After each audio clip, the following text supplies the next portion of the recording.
हिंगोलीचा उमेदवार बदलण्याची शिंदेंच्या शिवसेनेवर नामुष्की।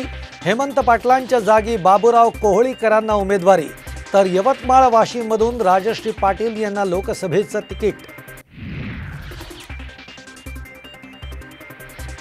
ठाकरेंचा भाजपला दे धक्का, उन्मेष पाटील शिवबंधनात। भाजपमध्ये बदलाचं नाही तर बदल्यांचं राजकारण, उद्धव ठाकरेंचा घणाघात। ठाकरे गटाकडून आतापर्यंत 21 उमेदवारांची घोषणा। कल्याणमधून वैशाली दरेकर, हातकणंगलेमधून सत्यजित पाटील मैदानात, तर जळगावातून करण पवारांना संधी।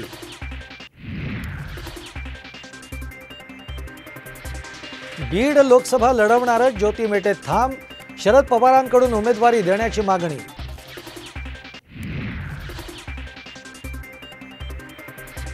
सिंधुदुर्ग रत्नागिरीच्या जागेचा तिढा कायम, उदय सामंत नारायण राणेंमध्ये बंद दाराआड चर्चा। मतदारसंघ शिवसेनेलाच मिळेल, सामंतांना विश्वास। तुरुंगात टाकलं तरी गरिबांसाठी लढत राहणार, अमरावतीमध्ये बच्चू कडूंचं मोठं विधान, तर शक्ती प्रदर्शन करत दिनेश बुब यांनी भरला उमेदवारी अर्ज।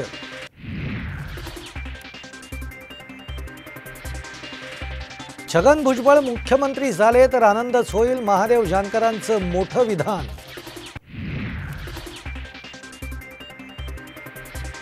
माझ्यासारखी इंग्रजी बोलून दाखवा, सुजय विखे पाटलांचं निलेश लंकेंना आव्हान, तर संसदेमध्ये भाषांतर होतं, विद्यमान खासदारांना माहिती नसावं, लंकेंचा सुजय विखे पाटलांना टोला।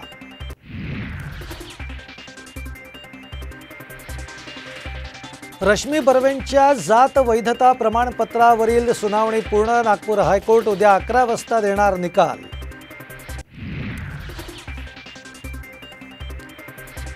आणि मराठा आरक्षणाबाबतच्या सर्व याचिका मुंबई हायकोर्टाच्या पूर्ण पीठाकडे लवकरच होणार सुनावणी। मराठा समाजाच्या 10% आरक्षणाला कोर्टात आव्हान।